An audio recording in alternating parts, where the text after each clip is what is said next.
ಎಲ್ರಿಗೂ ನಮಸ್ಕಾರ. ನೀವು ನೋಡ್ತಾ ಇದ್ದೀರಾ ದುವಾ ಕ್ರಿಯೇಷನ್ ಯೂಟ್ಯೂಬ್ ಚಾನಲ್. ಸೊ ಇವತ್ತು ಚಾಲೆಂಜಿಂಗ್ ಸ್ಟಾರ್ ದರ್ಶನ್ ಅವರ ಮತ್ತೊಮ್ಮೆ ವಿಚಾರಣೆಗೆ ಬಂದಿದೆ. ಸೊ ಆಗಸ್ಟ್ 4ನೇ ತಾರೀಕು ವಿಚಾರಣೆಯನ್ನು ಮುಂದೂಡಲಾಗಿತ್ತು.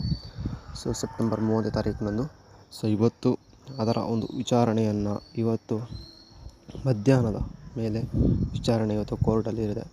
ಸೊ ಇವತ್ತು ಕೂಡ ಏನಾಗುತ್ತೆ ಪ್ರೊಸೀಜರ್ ಅಂತ ಕಾದು ನೋಡಬೇಕಾಗುತ್ತೆ. ಇವತ್ತು ದರ್ಶನ್ ಸರ್ಗೆ ಬೇಲಾಗುತ್ತಾ ಅಥವಾ ಮತ್ತೆ ಏನಾದರೂ ವಿಚಾರಣಾಧೀನ ಕೈದಿಯಾಗಿ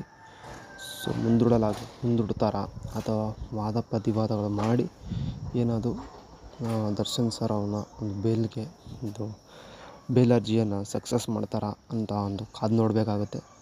ಸೊ ಏನಾಗುತ್ತೆ ಅಂತ ನೋಡೋಣ. ಹಾಗೆಯೇ ನೀವಿನ್ನೆಲ್ಲ ನನ್ನ ಚಾನಲ್ ಸಬ್ಸ್ಕ್ರೈಬ್ ಮಾಡಿಲ್ಲ ಅಂದರೆ ಸಬ್ಸ್ಕ್ರೈಬ್ ಮಾಡ್ಕೊಳ್ಳಿ. ಹಾಗೆ ಪಕ್ಕದಲ್ಲಿ ಬೆಲ್ಲೈಕನ್ನ ಕ್ಲಿಕ್ ಮಾಡ್ಕೊಳ್ಳಿ. ನಾನು ಮಾಡುವಂಥ ಎಲ್ಲ ವೀಡಿಯೋಗಳು ಕೂಡ ನಿಮಗೆ ಮೊದಲು ಬರ್ತಾ ಹೋಗುತ್ತೆ. ಹಾಗೆ ನಿಮ್ಮ ಅನಿಸಿಕೆಗಳನ್ನು ಕಮೆಂಟ್ ಮಾಡಿ ಕಮೆಂಟ್ ಬಾಕ್ಸಲ್ಲಿ. ಸೊ ನಿಮ್ಗೇನು ಅನಿಸುತ್ತೆ, ಇವತ್ತು ದರ್ಶನ್ ಸರ್ ಅವರು ಆಚೆ ಬರ್ತಾರಾ ಅಥವಾ ಮತ್ತೆ ಏನಾದರೂ ಕೋರ್ಟಿಂದ ವಿಚಾರಣಾಧೀನ ಕೈದಿಯಾಗಿ ಜುಡಿಷಿಯಲ್ ಕಸ್ಟಡಿಗೆ ಕೊಡ್ತಾರಾ ಅನ್ನೋದು.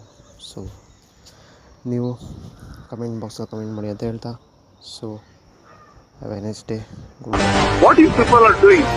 ಏನು ಮೀಡಿಯಾ ಏನ್ರಿ ಮೀಡಿಯಾ ಬೇರೆ ಯಾವುದೇ ಲೌಡ್ ಎಕ್ಸ್ಟೇಬಲ್ ಹೀರೋಗಳು ಥರ ಎಲ್ಲ ಸ್ವಾಮಿ. ನಾನು ಪಕ್ಕ ಆಕ್ಟಿವ್ ಲೋಕಲ್. ನನ್ನ ಸ್ಟ್ರಿಕ್ಟ್ ಮಾಡ್ತಾರೆ. ನಿಮ್ಮ ಮೀಡಿಯಾ ನನ್ನ ಟ್ಯಾಕ್ಟಿಕ್ ಸಮಾನ.